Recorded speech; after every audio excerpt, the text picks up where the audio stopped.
Hello बच्चों, सबको मेरा नमस्कार। मेरे प्यारे बच्चों, जो बच्चे 10th बोर्ड का एग्जाम इस वर्ष दिए हैं उनके लिए ये वीडियो खास रहने वाली है। वीडियो को पूरा आप कंप्लीट देखिएगा तो आपका सारा कंफ्यूजन दूर हो जाएगा बच्चों।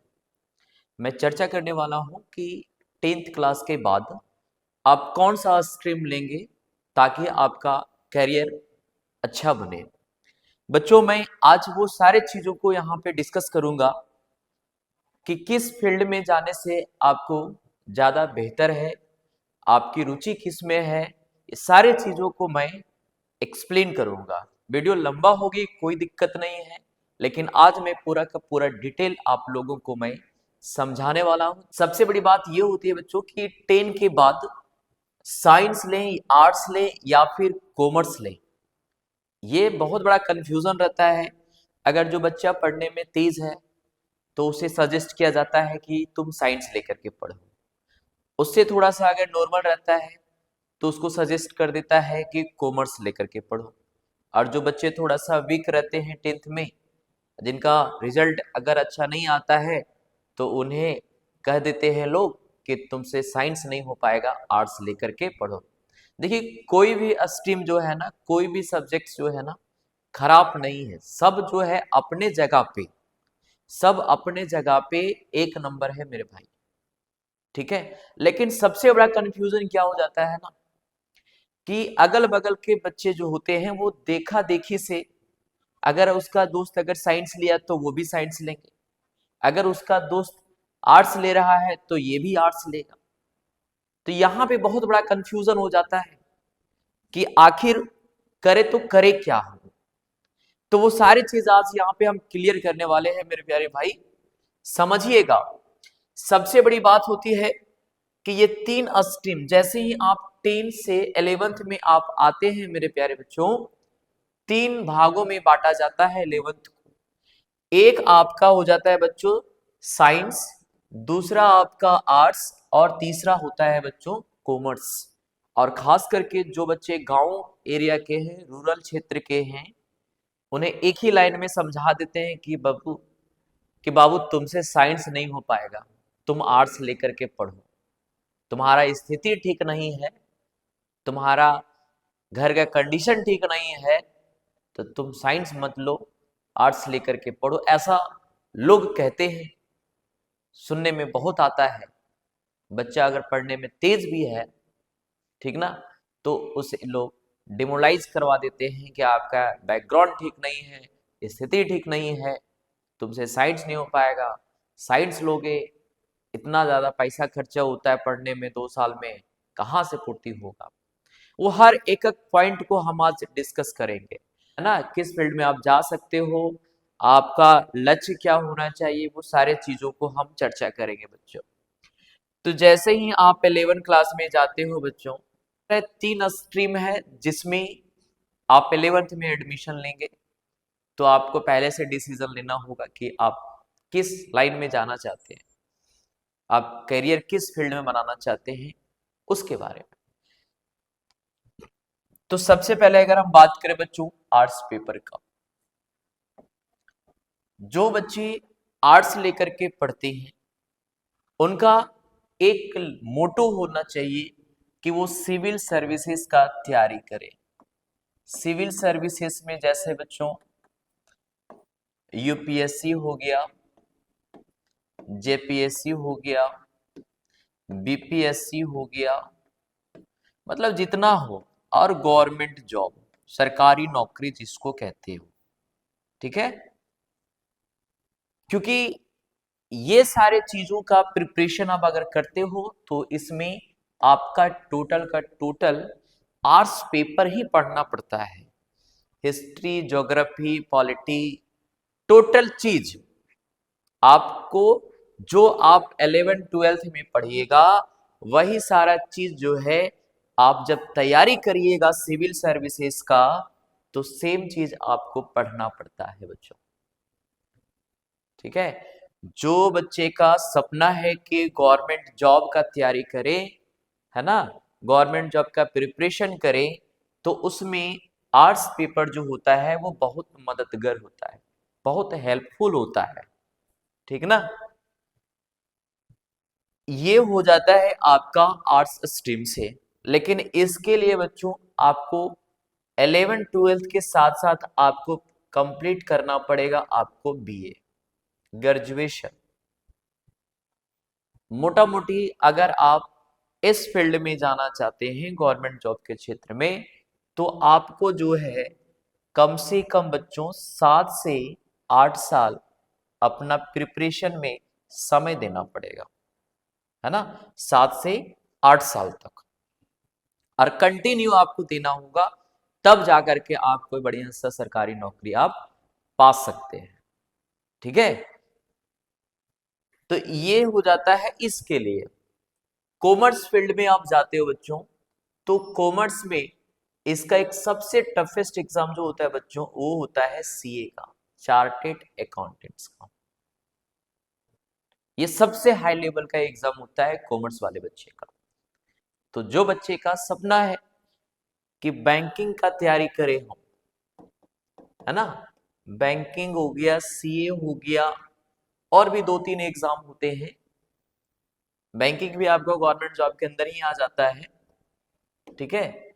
और थोड़ा मोड़ा जो है वो ऑफिशियल वर्क करने के लिए, जैसे कि टैली हो गया, और कोई ऑफिशियल बिजनेस के आइडिया के लिए, तो वो सारे बच्चे जो है वो कॉमर्स तरफ मूव करते हैं, जिनका सपना होता है कि हम बिजनेस लाइन में ही जाना है हमें, तो वो शुरुआत से ही क्या करते हैं, इस पेपर पे फोकस करते हैं, कॉमर्स पे फोकस करते हैं, और अपना करियर को एक सही दिशा में लेकर के जाते हैं।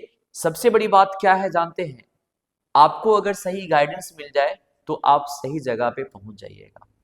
आप कितनों प्रिया पढ़ने में हो, और अगर आपको गाइडेंस अगर सही तरीके से ना मिले, तो फिर आप सही रास्ते से सही जगह पे नहीं पहुंच पाओगे बच्चों।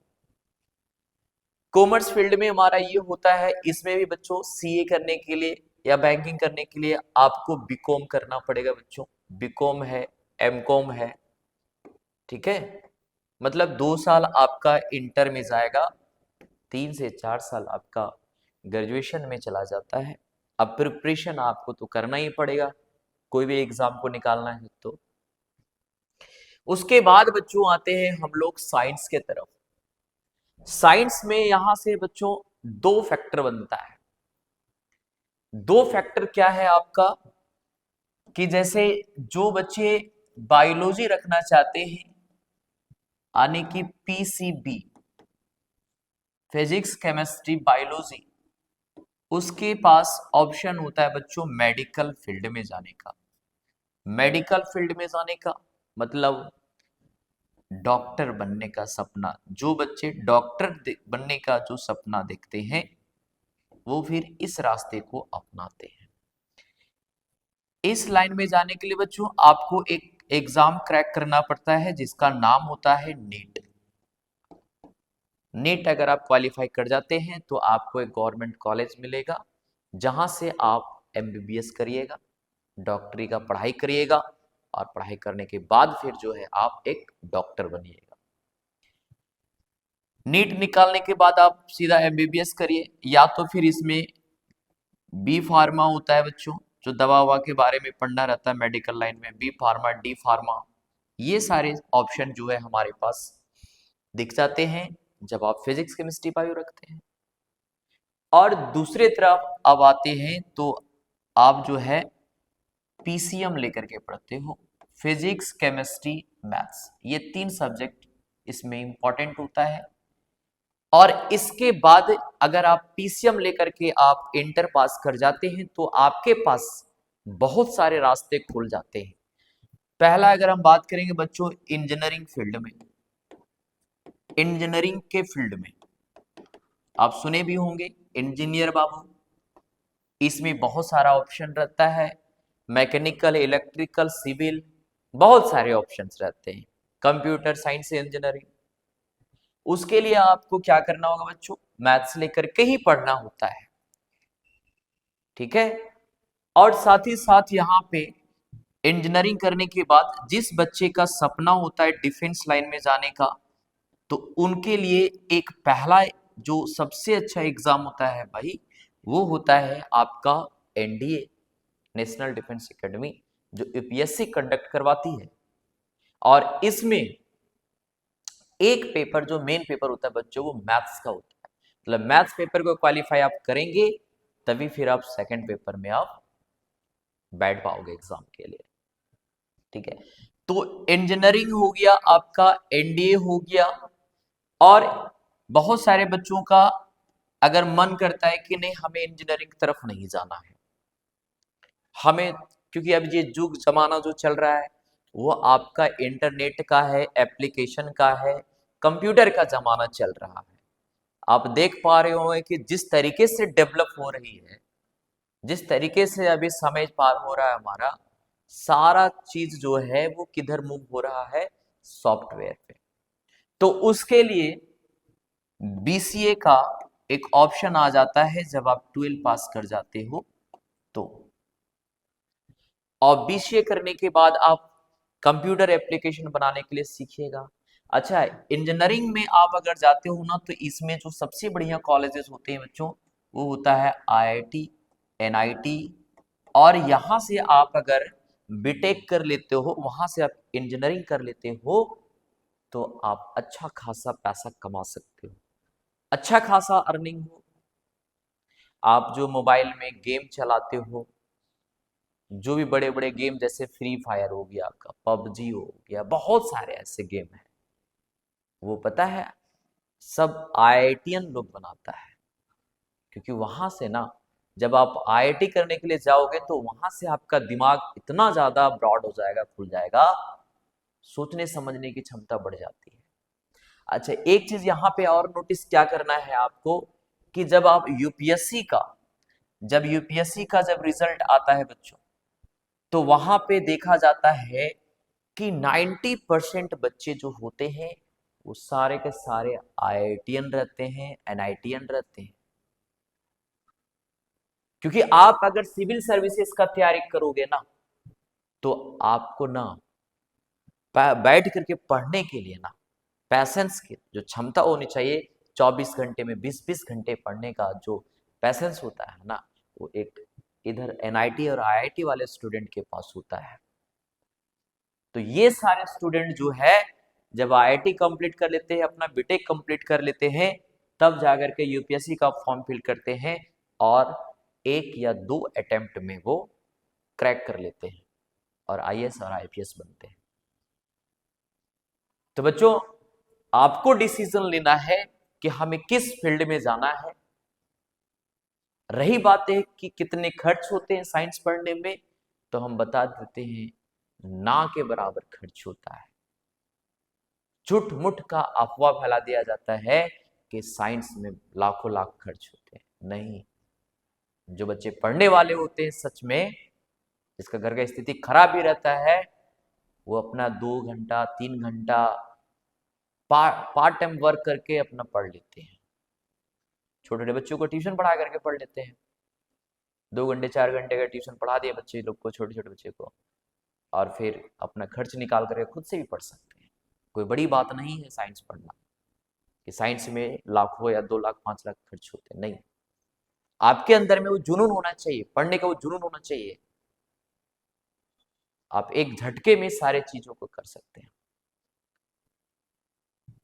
पीसीएम रखने के बाद बच्चों, पीसीएम रखने के बाद आपके पास बहुत सारे ऑप्शंस खुल जाते हैं। जो बच्चा मैथ्स लेकर के पढ़ाना, जो बच्चा मैथ्स लेकर के पढ़ता है, उसके पास ना हजारों रास्ते खुल जाते हैं। अगर चाहेगा बच्चा पीसीएम 12th कर लिया, और चाहेगा कि अगर हम गवर्नमेंट जॉब का भी तैयारी करें, तो एसएससी सीजीएल का तैयारी कर सकता है, जिसमें अधिकारी बनते हैं। आईपीएस का, आईएफएस हो गया आपका, इनकम टैक्स ऑफिसर हो गया, उसमें तो आपका एडवांस मैथ रहता है, जो टोटल आपका 11th-12th का मैथ 90% रहता है। उससे क्या होता है ना, कि जब बच्चे साइंस लेकर के पढ़ते हैं 2 साल, तो माइंड बहुत डेवलप हो जाता है। माइंड जो होता है बच्चों बहुत डेवलप हो जाता है, और वो कोई भी क्षेत्र में अगर जाना चाहेंगे तो आसानी पूर्वक जो है वो कर सकते हैं। यानी उसके अंदर में इतना कॉन्फिडेंस आ जाता है कि वो आगे का भी पढ़ाई खुद से कर सकते हैं, तैयारी कर सकते हैं उस लेवल का। तो बच्चों, जब तक आपका रिजल्ट नहीं आता है, तब तक आप लोग थोड़ा सा सीरियस होकर के इस चीज को सोचिए, समझिए कि हमें किस लाइन में जाना है, किस फील्ड में जाना है। जहां आपका इच्छा हो, जहां आपकी रुचि हो, उस फील्ड में जाइए। किसी के बहकावे में आकर के आप अगला कदम मत उठाइएगा। तो ये सारे चीज हैं जो आप आर्ट्स, कॉमर्स और साइंस को लेकर के आप डिसीजन ले सकते हैं कि आपको क्या पढ़ना है। मिलेंगे हम लोग फिर से, तब तक आप लोग मस्त रहिए, पढ़िए। जय हिंद, जय झारखंड।